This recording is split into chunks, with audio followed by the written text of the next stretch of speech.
Senhor continue nos abençoando para que a gente possa fazer o melhor para Deus, né? Sempre o melhor. Senhor, tem misericórdia de nós, Senhor, nos dê sabedoria, o Senhor nos dê discernimento, o Senhor nos dê coragem para quando aprendermos, possamos botar em prática, possamos fazer diferença. Nós estamos aqui para fazer diferença. Então você é bem-vindo a estar conosco essa última classe da EBED, do terceiro bimestre. Nós estamos na classe de discipulado. O tema é a história da igreja, o que tem a ver com isso. Então nós acreditamos que, como discípulo de Jesus, nós aprendemos e temos que buscar a informação, o aprendizado, para colocar em prática. Então, se todo aquele ensino que nós adquirimos, nós aprendemos, buscamos conhecimento e não colocarmos em prática, ele não tem eficácia alguma. Por discípulo de Cristo, sempre há essa troca, né, mútua, onde eu aprendo e ensino a outros e outros ensinam a outros. Essa é a essência, então, do discipulado cristão, é essa que nós acreditamos, ok? Então, nós vamos fazer o que hoje? Nós vamos fazer um resumo da matéria, tá? E vamos tentar fazer uma aplicação também. Eu creio, e sempre falei isso, né, que a história do cristianismo é a nossa história. Nós somos frutos dessa história, tá? Então, que o Senhor nos dê total sabedoria para... Bem-vinda, mãe. O Senhor nos dê total sabedoria para aprendermos, né? Para darmos continuidade a essa história. Então, se a história do cristianismo tem essa história brilhante, né? Porque ela é uma história vencedora, eu costumo dizer que esse projeto de Deus, que é a igreja, ele já é um projeto que deu certo, tá? Independente de qualquer outro projeto que você almeje e trabalhe para que dê certo, e sem saber o resultado, né? Você tenta fazer o melhor sem saber o resultado. No caso do cristianismo, esse projeto já deu resultado, tá? Então, independente de mim, de você, Cristo já reina com a sua igreja já é uma igreja vencedora, essa igreja já tem começo, meio e fim, nós só não sabemos o fim, nós fazemos parte do contexto de hoje, né? Nós fazemos parte da igreja hoje, nós não sabemos a igreja do amanhã, mas Cristo já sabe dessa igreja, já está com essa igreja, e isso nós cremos, amém? Esse projeto igreja, essa história da igreja é uma história que já deu certo, ok?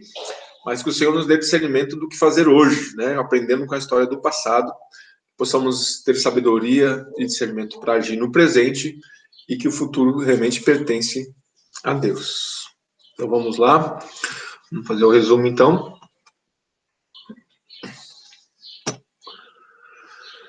Então, como eu já disse, né, classe é a formação do discípulo, a matéria é a história do cristianismo, que temos a ver com isso, o texto que nós sempre usamos, né, nesse terceiro bimestre, então, é o texto de 1 Coríntios 12, 27, que diz assim: ora, vocês são o corpo de Cristo e cada um de vocês individualmente é membro desse corpo.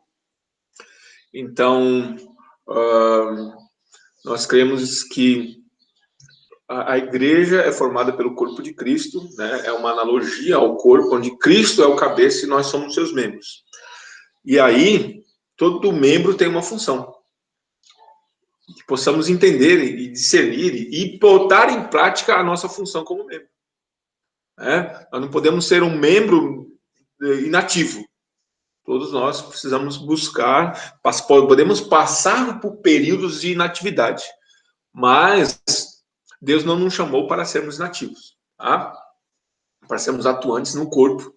E é legal isso, porque esse corpo é regido por Cristo.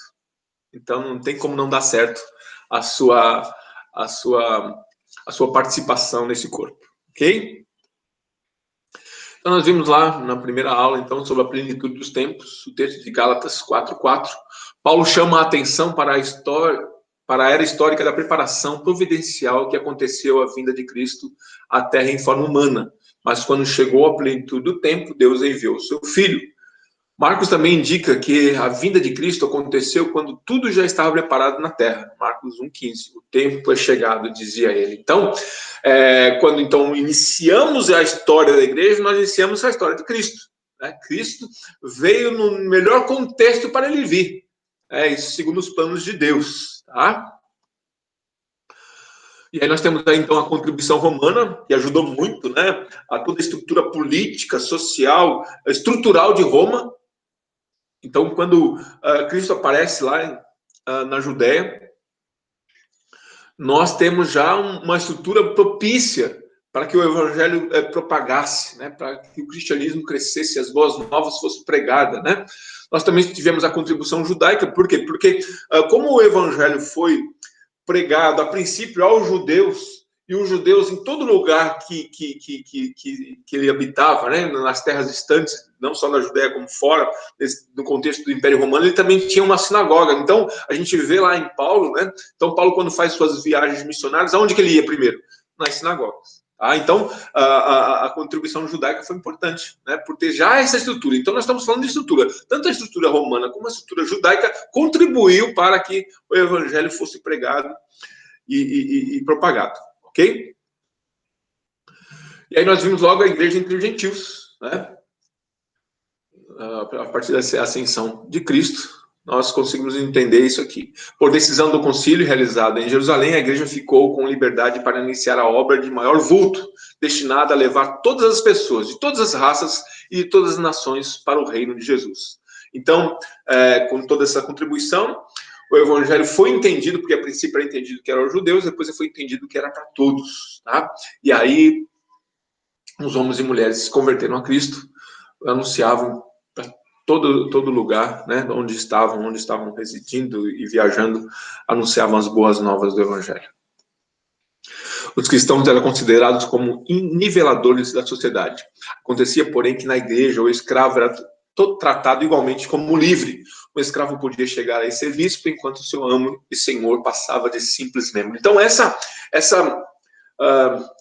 esse motivo, né, essa mudança estrutural social, onde o cristianismo ele entra e faz a diferença, é muito importante para aquela época, porque havia essa coisa do distanciamento social, né, das pessoas, né, o nivelamento das pessoas. Então, nós temos um império romano, então o cidadão romano já tinha privilégios onde os outros não tinham, tá? E também uma sociedade escravista, assim, as coisas aconteciam não como nós temos hoje, nesse mundo evoluído que nós temos hoje, graças a Deus por isso, mas as coisas eram construídas por escravos, então havia muitos escravos, havia muitas pessoas sujeitas a outras pessoas. E aí entra o cristianismo, e aí a mensagem de Cristo, ele nivela. Ele não traz essa superioridade entre pessoas. A única glória que nós damos, a única superioridade, colocando entre aspas, é a pessoa de Cristo, como Senhor. Nós somos todos servos. E servos de Cristo não há distinção, se é mais rico ou mais pobre, se é preto ou se é branco. Não há raça. Não há divisão alguma entre o ser humano. Então, esse nivelamento do cristianismo, isso causou uma grande diferença para a sociedade à sua volta, que olhava muito sério para isso, que olhava essa distinção entre pessoas e achava normal. E creio que nós devemos lutar sempre por esse nivelamento.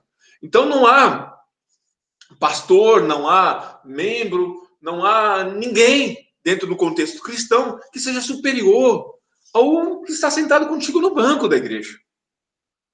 Tá? Isso nós temos que continuar pregando e falando e enfatizando esse legado cristão, que é desse nivelamento. Apesar de, hoje em dia, as pessoas tentarem ainda, de certa forma, colocar, né, uma roupa diferente, né, um aspecto diferente, ou uma coisa que sobrepuja, então, as outras pessoas, né? No cristianismo não há. Tá? Então não caia nisso, né? Não acho que você então é de uma igreja X, que essa igreja é melhor do que a outra, porque aqui nós somos Y e a outra é Z. Não existe, tá? Somos todos servos, independente se a tua igreja é grande ou pequena. se as pessoas se vestem com roupas caras ou roupas simples, não há distinção, não há superioridade entre pessoas. E aí nós, com as pessoas, então, o cristianismo crescendo de uma forma enorme, se expandiu pelo Império Romano, causando diferença para esse legado de ser ter um único Deus, de pregarem umas boas novas diferentes daquelas que elas ouviam, que as pessoas já ouviam, né? Até o comportamento das pessoas, então, era diferenciado dos demais.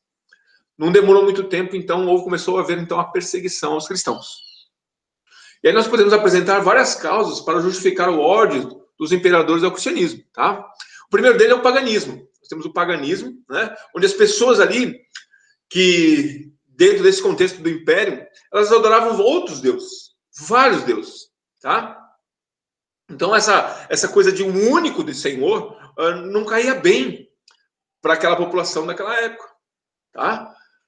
E aí eles já olhavam com estranheza o cristianismo. A adoração ao imperador, então, o imperador se achava sim um Deus, né? Pela importância do cargo, né? Pela importância da conquista. Então, a soberba humana, né? Trazia, então, essa prerrogativa, então, do imperador ser adorado pelo seu povo.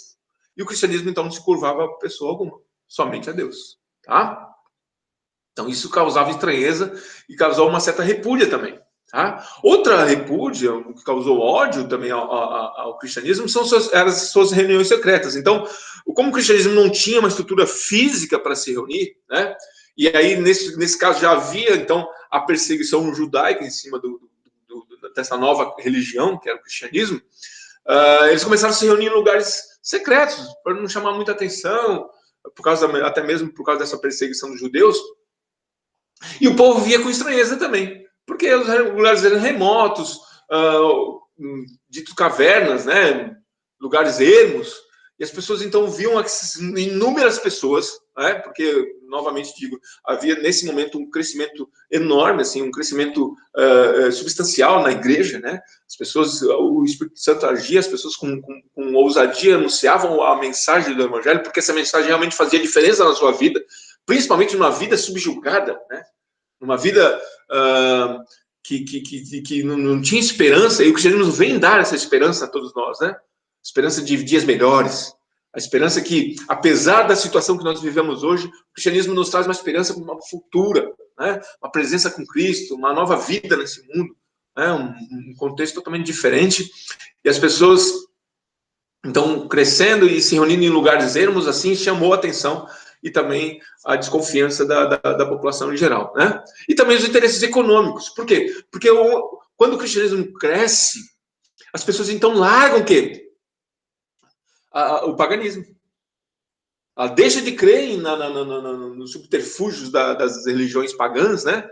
Que muitas vezes precisava de utensílios para que reforçasse a sua fé, e eles abrem mão disso. E aí há perdas econômicas. E quando há perdas econômicas, há um descontentamento enorme de uma classe social, né? Principalmente dos comerciantes. Então, essas causas, como paganismo, adoração, imperador, reuniões secretas e interesses econômicos, trouxeram, então, uma grande perseguição ao cristianismo logo no primeiro século da sua existência. Então, isso durou por mais ou menos 3 séculos, né? Essa perseguição. E aí foi uma perseguição muito, muito devastadora, assim, tá? Não é uma perseguição de apenas não gostar e discriminar, não. Foi uma perseguição dura, onde pessoas morreram, foram martirizadas por professarem sua fé, tá? Então não era só uma perseguição onde o seu vizinho não gostava de você, não, o império contra você, tá? Então toda a força imperial, todo o poder imperial perseguiu, então, o cristianismo. Isso não é pouca coisa, tá? Então, o cristianismo era hostilizado e as pessoas perderam a sua vida, né? Com o aval do Império Romano, tá? E aí nós já passamos para uma nova fase. Isso já na aula 2, né? Nós passamos para uma nova fase. Então, nós temos ali uma igreja perseguida pelo Império, hostilizada pela população, que não cria, né, na mensagem do Evangelho, que via com hostilidade, então, essa nova religião. E aí, de uma hora para outra, em pouco tempo, né, muda a situação. Tá? A igreja deixa de ser perseguida e a igreja passa a ser, então, uma igreja imperial. Então, há uma conversão do imperador, do homem que mandava, da pessoa suprema do império, né? Comandante-geral do império, né? Imperador. Ele se converte a Cristo, na pessoa de Constantino. E a igreja, então, deixa então, de perseguir, né? De hostilizar, de martirizar, então, o cristão, que era colocado, então, né, um símbolo das arenas, né, onde era servido como espetáculo a morte dos cristãos ao povo. E ela passa, então, a reinar junto com o império. Isso é uma mudança drástica na história. Isso causa um marco muito grande na história do cristianismo. Tá? Então, no século IV, em 313 a 476, então ali a gente vê isso acontecendo em pouco tempo, né? Muda totalmente a história do cristianismo, tá? Então, onde você tinha lá a perseguição, você deixa de ser perseguido, a igreja começa, então, a reinar junto com o império. Então, aqueles lugares, então, ermos deixam de existir, as pessoas começam, então, a ter acesso aos bons lugares. Então, aqueles templos que eram dedicados a outros deuses passam a ser, então, adquiridos e habitados por cristãos, tá? E a igreja que não tinha a estrutura, né, física, não tinha padrão algum, não havia construções, eram suas casas ou lugares ermos, né? Ela, então, há uma construção e há, então, todo um adorno, então, dessas construções que trazem, então, poder ou trazem, então, riqueza à igreja cristã. Tá? A estrutura da igreja cristã, melhor dizendo, né? E aí também, né? Olha só, queridos. Pensa bem, pouco tempo. Essa história é vibrante porque em pouco tempo, tá? Em muito pouco tempo, em 3 séculos, 4 séculos ali. Então nós temos a história da igreja perseguida, cruelmente perseguida. E mesmo assim a igreja tomando uma dimensão gigante, crescendo com uma substância enorme, assim, porque era um crescimento genuíno da igreja. As pessoas realmente abriam mão das suas próprias vidas em prol daquilo que criam, tá? De repente, essa igreja toma um outro formato, ela começa, então, a ser aceita e preterida por todos, porque agora ela é a igreja do império, então tinha uma visibilidade enorme. Ela deixa de ser uma coisa desconhecida para ser a coisa conhecida, né? Para ser o assunto do momento, tá? Ela se torna, então, a igreja imperial. Ok? Então, a crucificação, aí os benefícios de ser, então, uma igreja imperial. A crucificação foi abolida, o infanticídio foi reprimido, a humanização do tratamento dos escravos, as lutas de gladiadores foram proibidas. Então, olha só que fantástico, né? Então, os benefícios dessa igreja imperial. Então, toda esses princípios cristãos de vida, de amor ao próximo, de respeito ao cidadão, passa a ser, então, incorporado pelo império. Isso é fantástico. Então, olhar a ascensão, a primeiro momento, ela foi fantástica. Trouxe um novo alento para um império que já estava em ruína. Tá? O império já estava em ruína. Então, o cristianismo veio dar um norte para esse império, trouxe um bom legado a esse império, né? E os frutos foram vistos logo no princípio, tá? Então, é isso que a gente acredita até nos dias de hoje, né? Então, quando os princípios do evangelho alcançam o Estado, todos que fazem parte do Estado se beneficiam, tá? Então, quando a Bíblia fala para a gente orar pelos nossos governantes, é que nós acreditamos que se os nossos governantes vierem a crer em Cristo, se converterem ao cristianismo, isso não significa que ele vai impor a religião ao seu Estado, mas que ele vai começar a valorizar os princípios cristãos. Né? Os princípios cristãos só têm a ser melhor, né? A beneficiar todos. Ok? E nós logo entramos na fase da Idade Média. Então, a Igreja Imperial. Tá? Então, nós vemos no começo a ascensão dos bispos romanos. Então, havia, então, a Igreja, então, havia, então, crescido nessa Igreja Imperial. E aí, não mais perseguida. Então, isso houve a ascensão dessas igrejas, de algumas igrejas, né? Principalmente a Igreja de Jerusalém, a Igreja em Constantino, né? Constantinopla, também uma igreja forte, e a igreja de Roma também se tornou uma igreja forte. Tá? Então, os bispos, onde eles eram hostilizados, eles começaram, então, a ter uma importância. A sua mensagem era ouvida. Havia já uma consequência positiva das suas mensagens, né? Onde as pessoas começaram a ouvir e propagar as suas mensagens, e a igreja estava num momento ímpar na sua história. Então, logo houve um crescimento desse evangelho, né? Mais pessoas, então, ouvindo o evangelho, havia liberdade de abrir a igreja, de falar de Jesus, tá? E aí o crescimento foi realmente maior ainda, né? E a igreja cresceu muito, né? A culminância dela foi em alcançar todo o império, né? O Império Romano. E, então, era quase que dizer que o mundo da época, então, né, mundo conhecido, principalmente do Ocidente, era um mundo já cristianizado, né, mas nós também vimos a sua decadência, né. Por quê? Porque aí começou a entrar essa história do poder, né, infelizmente o evangelho, o cristianismo ali, as pessoas que representavam então o cristianismo, que eram os bispos, eles começaram a acreditar no poder, né, poder temporal, na ostentar, então, a riqueza, porque abriu-se, então, essa oportunidade, então, da igreja ser rica, né, materialmente, né? E a igreja, então, começa a fazer concessões, e aí nós vimos, então, a decadência, começamos a enxergar, então, a decadência da igreja imperial, tá?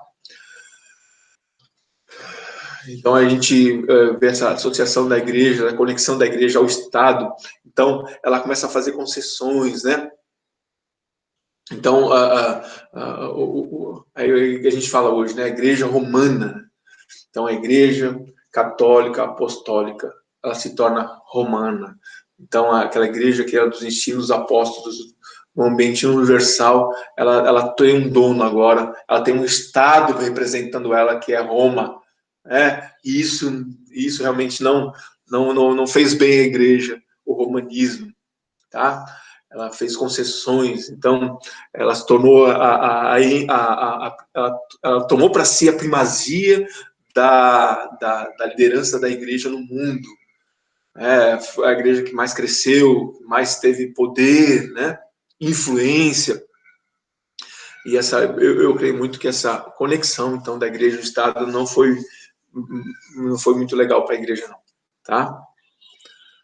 E aí criou-se, então, essas concessões dos santos intercessores, então, para ter mais adeptos, mais pessoas, então, fazendo parte dessa irmandade, né, do cristianismo, da igreja de então. Então, começou-se, então, a fazer negociatas para que as pessoas pudessem. Então, esse evangelho, onde precisava haver renúncia, né, precisava haver perdão dos seus pecados, abrir mão, né, onde Cristo fala, olha, abra mão da sua própria vida e carrega a minha cruz, né? Porque tem esse peso da cruz. Cristo pagou um preço para que possamos ter vida, possamos ter um cristianismo autêntico, né? Onde nós nos entregamos totalmente a Cristo e sabemos a nossa condição de ser humano, quem nós realmente somos, e somos apenas servos de Deus, né? E esse abrir mão, a igreja, essa mensagem de abrir mão, né, tomar a sua cruz e seguir a Cristo, essa mensagem foi diluída, né? Foi diluída e quase extinta, porque as pessoas vinham, então, com as suas barganhas para aceitar a Cristo, e elas não abriam mão, então, dos seus preceitos antigos. E um desses preceitos antigos eram, então, a sua idolatria a outros deuses, né? Tradicionalmente, né, culturalmente, as pessoas, então, trouxeram na sua bagagem essas suas crenças, e a igreja, então, negocia, então, esse fator, né, e começa, então, a criar os seus próprios ícones, né, chamados de santos. Então, você tem uma deusa, nós temos, então, uma Maria, né, a mãe de Cristo, que quase que é a quarta pessoa, né, que mais não seria mais a Trindade, seria o quarteto, né? O peso de Maria foi muito grande, então, nessa referência feminina dentro da Igreja Católica Romana. E aí nós temos os santos, né? Então, essa pessoa tinha um Deus assim, ela começa, então, a substituirmos por outros santos, e a igreja cria esses adornos, então, dentro da própria igreja, várias imagens, né? Representando, então, esses santos intercessores, e as pessoas, então, começam a direcionar as suas crenças a esses ícones, né? A essas pessoas, a essas imagens, e isso é contrário à palavra de Deus, onde a palavra de Deus fala que só há um intercessor, que é Cristo Jesus. A única referência que nós temos é Cristo. Nenhuma outra referência nos serve, né? Não temos isso nas escrituras, na Bíblia, né? Como referência de fé e prática. Então, esse fator dessa igreja União-Estado trouxe essa devoção a outros chamados santos. A Idade Média e seus conflitos para a igreja. Então, a igreja ela tem essa dimensão grande, né, de crescimento, e também ela começa a se corromper, e aí os interesses são muito grandes dessa igreja, né? E por ser muito grande o interesse dessa igreja, eles criam, então, a igreja, peregrinações, né, lugares religiosos, lugares, então, de devoção, e por criarem esses lugares, principalmente em Jerusalém, e as pessoas, ao irem a Jerusalém, elas muitas vezes sofriam, então, na viagem, por assaltos, até mesmo por assassinatos, né? E a igreja, então, perde esse controle da cidade, né? E eles criam, então, algumas forças, né? Alguns pequenos exércitos para inibir essa violência. E as cruzadas, então, têm esse papel, então, de libertar, né, a Terra Santa dos islâmicos, né? De Maomé, da crença islâmica. E aí, essas cruzadas, elas começam a servir, então, como força do próprio da própria igreja, tá? É como se fosse um exército particular da igreja. Então, em nome de Deus, esses exércitos eram formados, tá? E com isso, então, nós temos também um movimento chamado da reforma monástica. Então, as pessoas, então, não mais se agradando desse momento que a igreja vivia, elas começam, então, a se isolar, a se afastar, então, desses grandes centros, e em pequenos lugares, vilarejos, então, criam um monastério, né, um castelo, uma grande casa, e eles se isolam, não querendo mais ser contaminados pelo contexto, tá? Vamos lá, vamos entrar nisso. Então, novamente falando das cruzadas, então esse novo exército vai servir a igreja. Então, o ruim dessa equipe é em nome de Deus, gente. Matar em nome de Deus não é bíblico. Não tem a ver com o cristianismo. Se você acredita que você tem uma causa, né? Se você está indignado com algo, né? Então, uma só indignação é porque as pessoas estão falando mal do evangelho. Se as pessoas estão falando mal de Cristo, as pessoas estão perseguindo a igreja cristã. Não dá, dentro do pojo, dentro dos ensinamentos cristãos, você criar uma força-tarefa, então, um exército, né, para acabar com isso, para contra-atacar, né, onde vidas possam ser ceifadas. Isso não tem a ver com Cristo. Tá? Cristo não necessita de ser vingado. Cristo não necessita de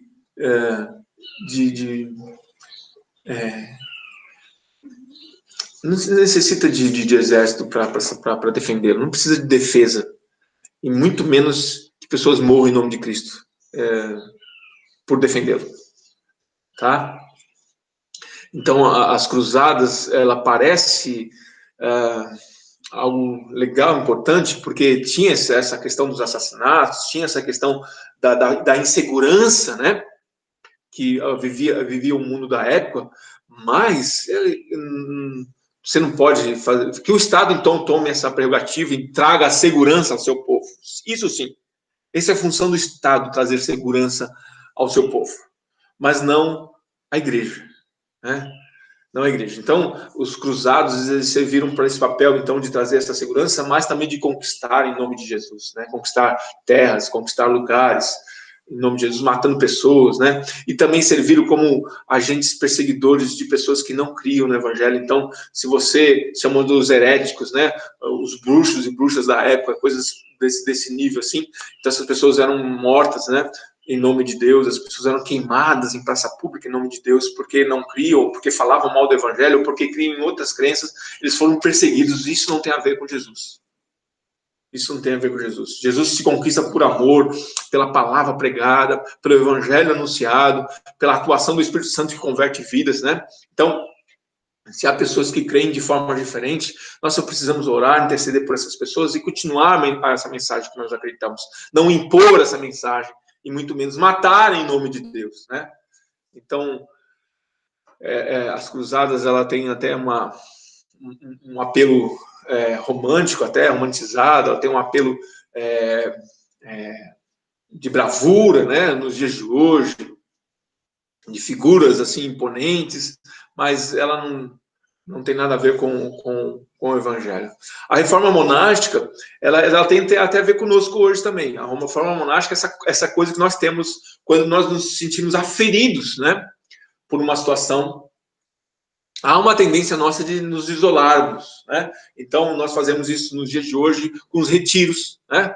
Então, quem não vai em retiro, né, gosta de um retiro, né? Um retiro espiritual, onde você se isola do contexto e vai para um lugar mais distante, a igreja reunida lá, geralmente coisas acontecem maravilhosas, porque você está lá com o povo de Deus, voltado só para isso, 2, 3, 4 dias voltado só para isso, é fantástico, né? Mas nós temos que voltar para o mundo real, né? Cristo é do mundo real. Cristo não se ausentou do mundo real enquanto presente aqui na Terra conosco, né? Pelo contrário, ele se envolveu com o mundo real. Então, o problema da reforma monástica é você se isolar, achar que você não é, você como pessoa longe da sociedade, você consegue viver uma vida santa, esquecendo que nós temos uma natureza pecaminosa que não independe do lugar que nós estamos. Então, se você é um pecador, não é você se isolando que você vai deixar de ser um pecador. E aí, em pouco tempo, então, esses movimentos monásticos, né, que tinha a sua prerrogativa interessante, que era se isolar, né, era abrir mão desses atos pecaminosos que havia, então, dentro da igreja romana, dentro dos grandes centros, né, que é interessante, que é louvável no sentido, mas achar que isso traria uma sociedade melhor, uma pessoa melhor, isso é engano, né? Isso é engano, tá? E a gente até hoje tem essas duas questões aqui das cruzadas, que é defender Deus, né? Que é ter uma força-tarefa ou um exército em nome de Deus, né? Isso ainda sempre traz o nosso conceito interior, né? Que Deus precisa de defensores, tá? E essa questão monástica de nos isolarmos também traz lá no nosso subconsciente, né? Que nós nos isolamos, a gente vai estar vamos ser pessoas melhores. E não é assim, tá? Não é assim. Isso não dá certo, tá? Isso não deu certo e não continua não dando certo, tá? Então eu vou falar uma outra coisa também, que é essa questão, minha opinião, dos seminários. A igreja, tem tanta coisa para falar. A história do cristianismo, nós não entramos na história do Brasil, porque não dá para entrar. A igreja brasileira é uma igreja muito nova, mas é uma igreja com uma ascensão muito grande também. Nós somos frutos, né? O pessoal da década de... nasceu em 60, 70, 80, né? viu essa expansão da igreja de uma forma enorme. Assim, em pouco tempo, três décadas, a igreja saiu lá das garagens e estão nesses templos enormes hoje, né? E saiu de dezenas de pessoas para milhares de pessoas também em pouco tempo. A igreja brasileira é uma igreja que precisa ser estudada, tá? Então nós temos todo nós trazemos, se você olhar hoje, toda essa bagagem histórica, nós também trazemos para o dia de hoje, tá? Então, quando se falava, como se fala ainda, né, em preparar pessoas para o ministério de Deus, né, homens e mulheres chamados, então, por Deus, o que a gente faz? Ainda enviamos a seminários que tem reflexo nessa reforma monástica, né? Geralmente os seminários são onde? No interior, em lugares isolados, né? E são internatos, boa parte deles ainda existe, né? Que são internatos, então, onde você fica ali 3, 4 anos, 5 anos ali no lugar, e desse lugar você sai, então, um homem preparado para o evangelho. Isso teve a sua eminência, né? Teve a sua contribuição positiva, mas hoje você pode questionar, né? Principalmente na pós-modernidade, onde as coisas acontecem de uma forma muito mais rápida do que antes, onde a informação ela é abundante nos dias de hoje, onde a transformação acontece muito rápido, você ficar 3, 4, 5 anos isolado num lugar é quase que um desperdício de tempo. É quase que um desperdício também de vida, né? Onde você pode estar hoje buscando uma dinâmica muito maior de servir a Deus. Tá? Então, vai aí minha reflexão sobre isso, na relevância de algum seminário isolado, né? Distante, então, onde você vive de forma de internato, tá? Mas só fechando agora. Aí nós passamos esse período, e aí a gente começa, então, a ter o prenúncio da igreja em reforma, né? A igreja buscando essa reforma. Então, isso é a nossa vida. Nós fazemos nossa própria reforma interior, da nossa própria vida, né? No nosso contexto, nós procuramos fazer reforma. Quando nós moramos numa casa, a casa que nós moramos, lugar que nós moramos, com o passar do tempo, precisa do quê? Reforma. Reforma, não tem como. As coisas se desgastam. As coisas muitas vezes perdem a sua relevância, precisam ser trocadas. Ela perde a sua utilidade, ela precisa ser modificada, ela precisa ser transformada em algo novo. Tá? Então, homens e mulheres, né? E aí nós temos, então, os precursores da reforma, homens e mulheres começaram a ser incomodados por Deus para mudar aquela situação, aquele cenário histórico. Havia, então, uma insatisfação, e Deus, então, começa a levantar homens e mulheres para ter uma voz profética, para exortarem aquela situação, para mostrarem que as pessoas que estavam vivendo, né, que estavam à frente daquela situação, que elas mudassem de rumo, porque o rumo precisava ser mudado, precisava ser feito alguma coisa. Então, quando você está insatisfeito, coloque essa tua insatisfação diante de Deus e deixe que Deus age na sua vida. Porque a história mostrou que Deus agiu na vida de pessoas. Só que pessoas que estavam dispostas até mesmo a perderem suas vidas. Então, os precursores da reforma, que levantaram então a voz, né, contra aquele sistema que já estava corrompido, que era um sistema que não condizia mais com os princípios da palavra de Deus, Deus começou a levantar homens e mulheres, e essas pessoas então morreram em nome de Deus. Né? Essas pessoas estavam dispostas a continuar porque tinham uma consciência que aquilo não estava correto. E Deus sempre vai agir na vida de pessoas. Deus sempre vai incomodar pessoas para que, se você é uma pessoa incomodada, se coloque diante de Deus. Agora tenha coragem. Ser forte e corajoso, porque muitas vezes a sua voz profética, muitas vezes essa tua insatisfação, ela não vai ser bem vista, né? E algo ruim pode acontecer na sua vida, desde uma discriminação a um repúdio, ou até mesmo uma perda de vidas, coisa que aconteceu com os pré-reformadores. E aí também discernir também algumas forças que conduzem a reforma, né? Que vão conduzir a reforma também nos dias de hoje. Então, assim, não é só uma questão pessoal, tá? Eu estou falando da reforma protestante, estou falando dando continuidade a essa reforma, onde essa reforma ela não é estática no tempo, ela continua, né? Quando a gente estuda a reforma, a gente entende que a igreja precisa sempre se reformar. Então, eu estou colocando nesse momento agora que Deus usa pessoas para que haja essa reforma, e Deus usa situações que cooperam para que essa reforma. E no caso da reforma protestante, tá? A primeira reforma, nós vimos então a renascença, né? Que era o iluminismo, as pessoas buscando então maior conhecimento, então, e aí houve um repúdio com as coisas religiosas, né? Temos a invenção da imprensa que ajudou muito a propagação dessa reforma, dos pré-requisitos, então, das bulas, não, das mensagens, então, dos reformadores, né? E elas foram impressas e muito mais fácil de ser distribuída, onde o povo começou a ter acesso, então, a esse conteúdo impresso. Isso ajudou muito, então, para que acontecesse a reforma, né? O espírito nacionalista, aquela coisa de não depender de Roma, né?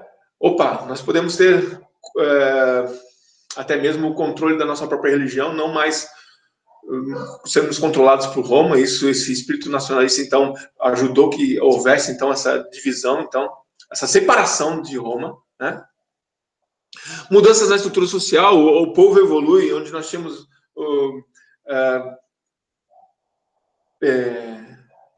pequenos nichos de pessoas que tinham acesso às coisas, né, ao conhecimento, e esse nicho, então, cresce, e aí nós temos os comerciantes chegando, temos uma nova estrutura social acontecendo, né, pessoas, então, ascendendo, então, nas suas classes, né, no seu conhecimento, nas suas provisões, né, prosperando mais. Essas pessoas, então, se tornaram mais inconformadas. Hoje nós colocamos isso como uma classe média crescendo, né, e aí um conformismo crescendo muito grande, né, naquele contexto, tá? E o próprio fracasso da igreja. Então, a igreja tem que ter seu papel aí, né? Então, a igreja deixa de ser relevante. Então, toda vez que a igreja deixa de ser relevante, ela perde sua importância social. E as pessoas percebem isso. Então, muitas vezes a gente, por pertencer, por participar de um contexto igreja, nós achamos que somos os mais conhecidos, os mais aceitos, né? Que tudo é muito, muito bom e maravilhoso. Mas não. Muitas vezes o vizinho não sabe quem você é, né? Dentro do contexto de uma cidade grande. A igreja está numa determinada rua, e de repente o vizinho, né? As pessoas da rua não fazem a mínima ideia que você existe, que aquela igreja é relevante, né? Então, quando a igreja deixa de ser relevante na sua questão social, no seu impacto na sua sociedade onde ela está inserida, ela tem que se refletir, ela tem que parar para pensar, peraí, né? Eu sou luz, né? Então, essa analogia da luz, ela é importante, porque a luz brilha nas trevas, e não tem como você dissipar essa luz, né? Essa luz, ela é superior às trevas. Você pode botar luz nas trevas, mas ao contrário não é possível. Tá? Então, se isso aconteceu, isso foi um momento de alerta, né? A luz vermelha estava acendendo ali no coração de muitas pessoas, né? E Deus foi usando, então, pessoas para que houvesse uma voz, uma atitude contrária ao que estava acontecendo, tá? E aí nós temos, então, a reforma na Alemanha. E aí, as causas dessa reforma, então, era esse poder papal e da Igreja Romana, essa insatisfação da Igreja Romana, né? Havia, então, um intuito de construir uma igreja que hoje existe, a Basílica São Pedro, lá em Roma, no Vaticano. E aí, para se construir essa igreja, precisa de dinheiro, e para conseguir esse dinheiro, você apela aos fiéis. E a forma que se apelou aos fiéis era de uma forma absurda, né? Então, vendendo indulgências, tempo em purgatório, perdão de pecados, né? Por moedas, é uma troca. E isso é uma aberração, quase, né? Camarada, em nome de Deus, estava fazendo coisas horrorosas, e aí, e muita gente inconformada com isso, e um deles é Martinho Lutero, esse homem temente a Deus, católico, vendo tudo isso, então, se coloca diante de Deus, e aí todo esse contexto que nós falamos, né, ele não foi sozinho, tá? Ele não chegou lá sozinho, já tínhamos os pré-reformadores que também influenciaram Lutero, tínhamos o contexto social que influenciava Lutero, tinha um Estado que também ajudou, né, a esse homem Lutero, né? E a reforma aconteceu de uma forma de uma forma gradual, mas também de uma forma impactante, assim, é impressionante. É impressionante quando a gente olha para a reforma protestante e na figura de Lutero na Alemanha, não tem como não enxergar a mão de Deus, assim, porque a coisa aconteceu de uma forma enorme, uma grande explosão aconteceu no mundo nessa época, tá? Então a Europa virou um grande rebuliço, né? Isso é fantástico. Então, quando as coisas acontecem realmente em nome de Deus, tudo muda. Tudo muda. A sua vida muda, o seu contexto muda, a sua cidade muda, o seu país muda, o mundo muda. E o mundo, né, de então, tá? Principalmente no Ocidente, muda. Né, o mundo cristianizado da época, né? Muda a partir da reforma, tá? A partir da reforma. Sendo que nunca foi a intenção de divisão. Novamente, para para pensar só no termo reforma. Reforma não é trocar de casa, não é mudar de casa. Né? Reforma é você reformar algo que está se deteriorando. Né? E essa era que batia no coração dos reformadores. E aí a reforma não só acontece na Alemanha, mas acontece nos outros países, principalmente nos países nórdicos, né? Nos países ao norte da Europa. E Deus vai mexendo, e as pessoas vão acreditando nisso. Aí temos realmente um grande momento histórico, né, de mudança enormes na história, no contexto desses países, na independência desses países, né, na autonomia desses países, e também na igreja, tá, que passa a ser então a igreja protestante, que é a igreja que protesta. E ela deveria sempre protestar quando as pessoas, em nome de Deus, fogem, se desviam dos princípios da palavra de Deus. Os que a base que nos rege, né, o que rege a igreja, a estrutura da igreja, é a palavra de Deus. Tá? Quando a mensagem é oposta à palavra de Deus, precisa haver um protesto. Né? Essa é o legado da reforma, que nós devemos trazer sempre para os nossos corações, para nossa mente, para os dias de hoje, para a nossa atitude como cristã. Né? Protestar não é ser rebelde. Protestar não é irrelevante, né? Ou senão não é uma atitude contrária à vontade de Deus. Pelo contrário, né? Protestar endossado com a palavra de Deus é ser instrumento de Deus para que haja mudança. Tá? E foi o que aconteceu nesse período histórico. Então, nós temos, logo após a reforma, os movimentos missionários modernos. Né? Então, como havia, então, uma independência, não mais uma dependência de Roma, as coisas foram acontecendo nos seus próprios contextos, tá? Então, as pessoas tinham liberdade, em nome de Deus, se reunir, né? Nas universidades, em praças, nos seus ambientes, e a gente percebeu, então, que as pessoas buscando se mover, esse avivamento, né, de Deus, Deus foi usando, então, pessoas. Como sempre Deus usa pessoas. Sempre Deus usa pessoas. Então, se você que está aí ouvindo é uma pessoa, e creio que você é uma pessoa, Deus vai usar você. Vai me usar. Vai nos usar. Então, tudo aquilo que estiver te incomodando, coloque diante de Deus e busque a vontade de Deus para a sua vida. Que Deus vai usar. Amém? Deus vai usar, vai continuar nos usando. E o movimento missionário mostra isso, né? Então a gente vê homens e mulheres então inconformados, Deus levando então para lugares distantes e pessoas então ousadas em nome de Deus pregando o evangelho e muitas pessoas se convertendo a Cristo nesses movimentos.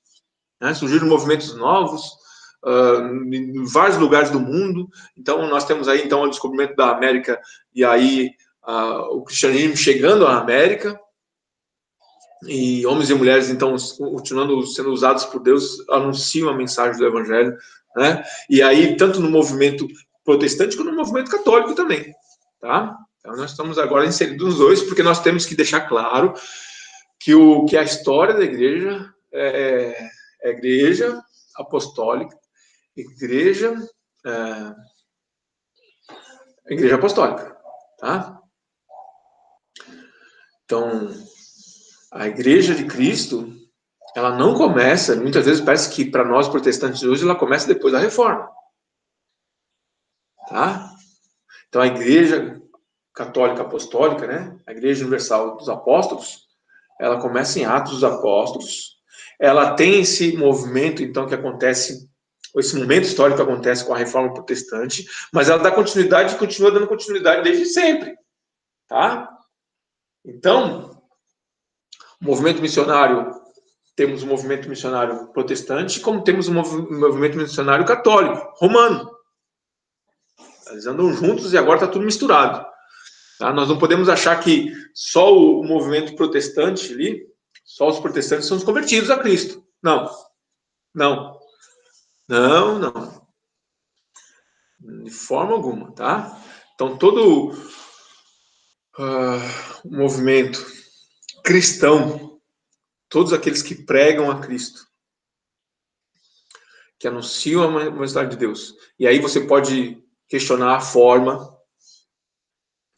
você pode até questionar parte do conteúdo, né? O conteúdo.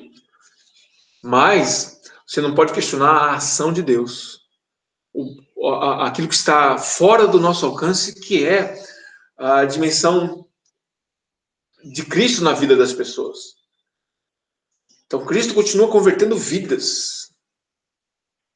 Vidas continuam se arrependendo dos seus pecados, se convertendo a Cristo através do Espírito Santo de Deus. Então, tanto no movimento católico apostólico romano, como no movimento protestante, vidas continuam sendo transformadas. Amém? Tá. Eu espero que tenha havido um amém aí, tá? E aí esse movimento missionário, né, e a gente aqui está em cima da reforma, pós-reforma, ele acontece de forma maravilhosa. E aí, legal que não é só uma questão de você ter igrejas, né, de montar novas igrejas e construir novos templos, mas também esse envolvimento social protestante que abençoa muitas pessoas através das instituições como escolas, instituições como de saúde, né, filantropia. Então, esse discernimento que a igreja é um braço de Deus para a sociedade, para fazer diferença na vida das pessoas, tanto as que creem como as descrentes, né? Então, quando você pensa em fazer algo em nome de Jesus, você não anuncia, mas os benefícios são para todos. Todos se beneficiam disso, tá? Isso é muito importante também. Então, a aplicação histórica que nós vamos fazer hoje, para dar encerramento à nossa aula, eu vou fazer sem o slide, tá? Então, nós temos no livro de Atos, que é o início da história, né? Atos do Espírito Santo através da história, e nós somos, então, coautor desse livro, tá? Esse livro não para lá na Bíblia, né? No Novo Testamento. Eu creio que esse livro, se for para escrever, ele há continuidade desse livro. Nós fazemos parte desse livro dos Atos dos Apóstolos, né? Dos Atos do Espírito Santo na igreja, tá? E nós temos um texto que muitas vezes nós tentamos trazer esse texto para uma realidade de hoje. Muitas vezes nós olhamos para esse texto e falamos assim, nós queremos uma igreja assim, tá? Vamos trabalhar nele. Atos 2, versos 42 até o verso 47. Diz assim o texto bíblico. Eles se dedicavam ao ensino dos apóstolos e à comunhão, ao partir do pão e às orações. Todos estavam cheios de temor, e muitas maravilhas e sinais eram feitos pelos apóstolos. Os que criam mantinham-se unidos e tinham tudo em comum. Vendendo suas propriedades e bens, distribuíam a cada um conforme a sua necessidade. Todos os dias continuavam a reunir-se no pátio do templo. Partiam pão em casa e juntos participavam das refeições, com alegria e sinceridade de coração, louvando a Deus e tendo a simpatia de todo o povo, e o Senhor lhes acrescentava diariamente os que iam sendo salvos. Amém? Então nós temos esse texto como um texto que até nos dias de hoje, né, quando as pessoas então se mostram descontentes com a sua realidade, elas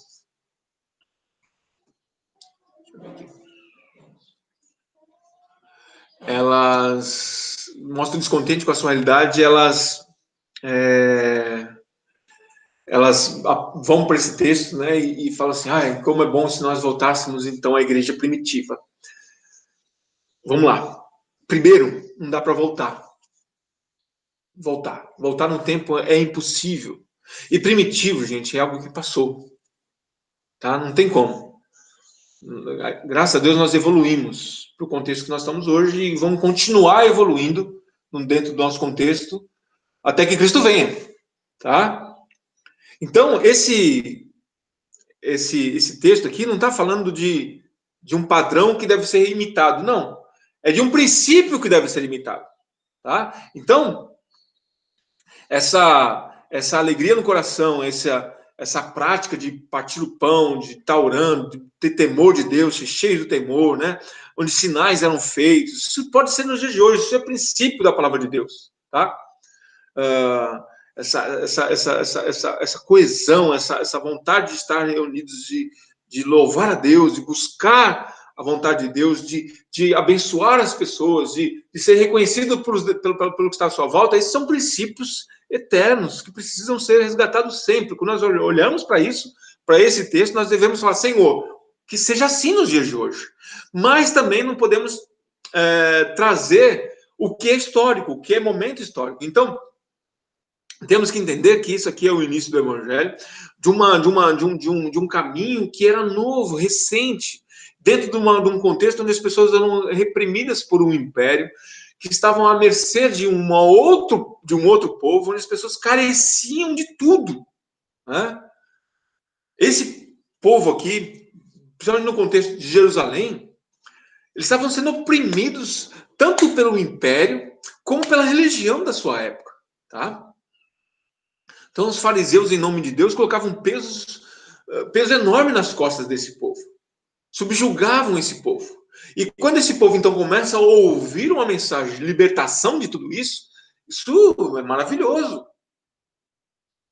Isso é maravilhoso. Então, eles se apegaram a isso ao ponto de vender seus bens. Porque eles já não tinham muito.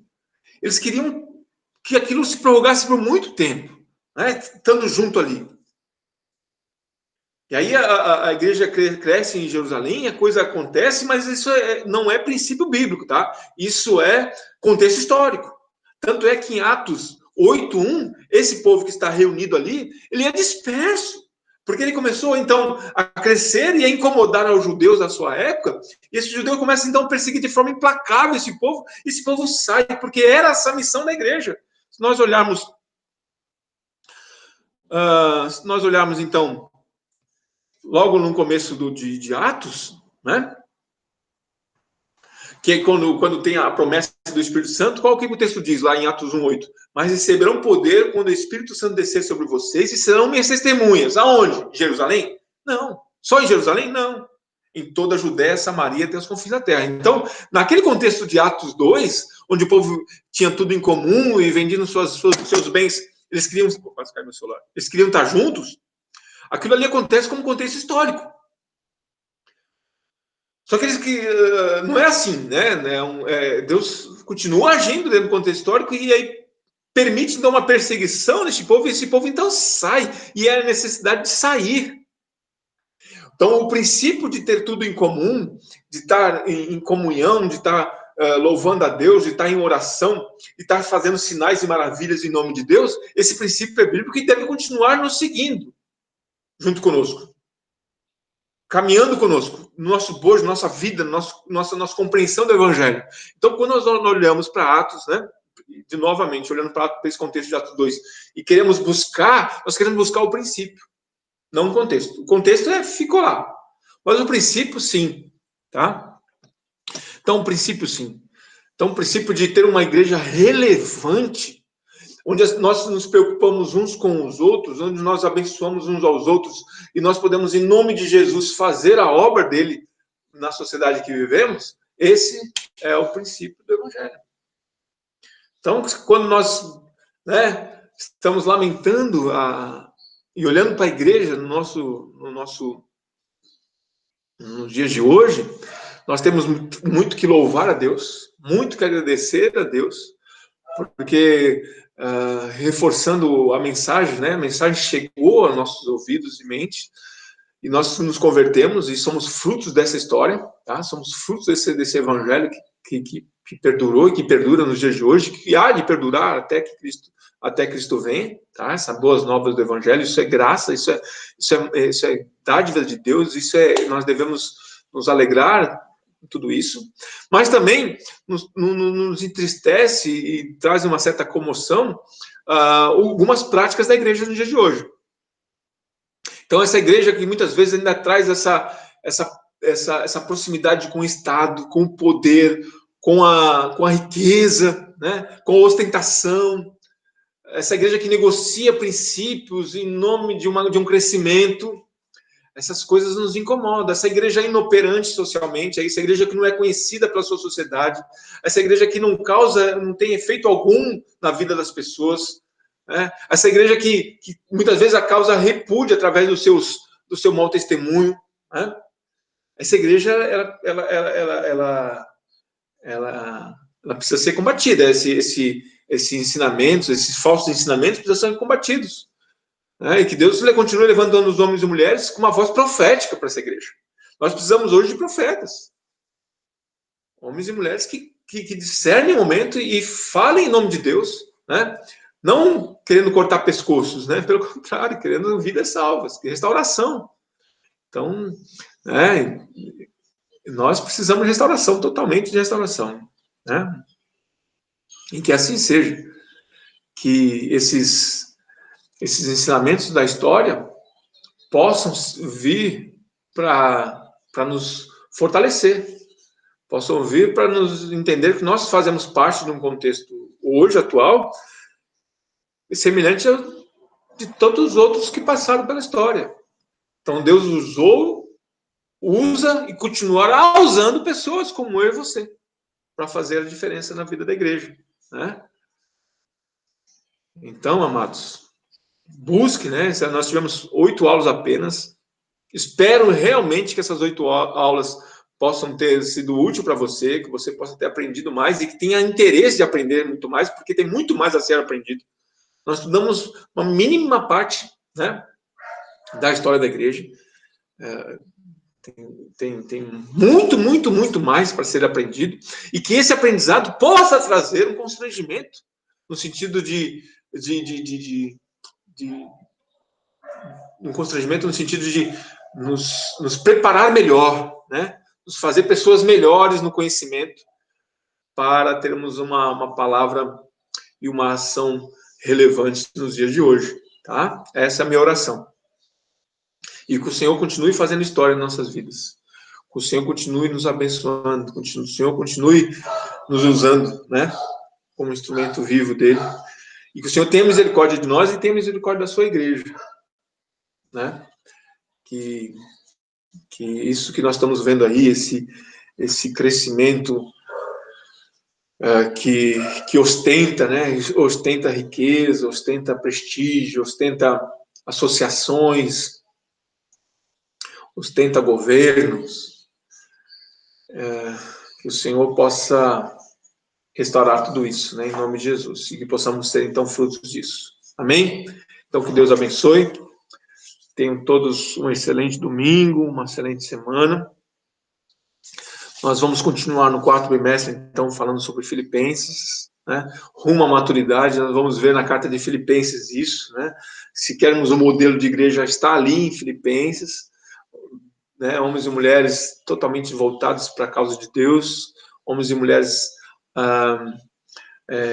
que acreditaram na mudança, na transformação do evangelho, ao ponto de Paulo falar na sua carta que não tem o que dizer deles, né? Tem nem o que aconselhar a eles, porque, olha, só permaneçam como vocês estão, porque vocês estão indo muito bem, né?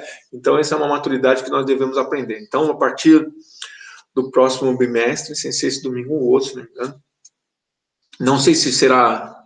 nós faremos também online, mas eu acho que também presencial lá na PIB. Mas você está convidado a participar conosco, tá? Desse 4º e último bimestre do ano, tá bom? Então, que Deus abençoe.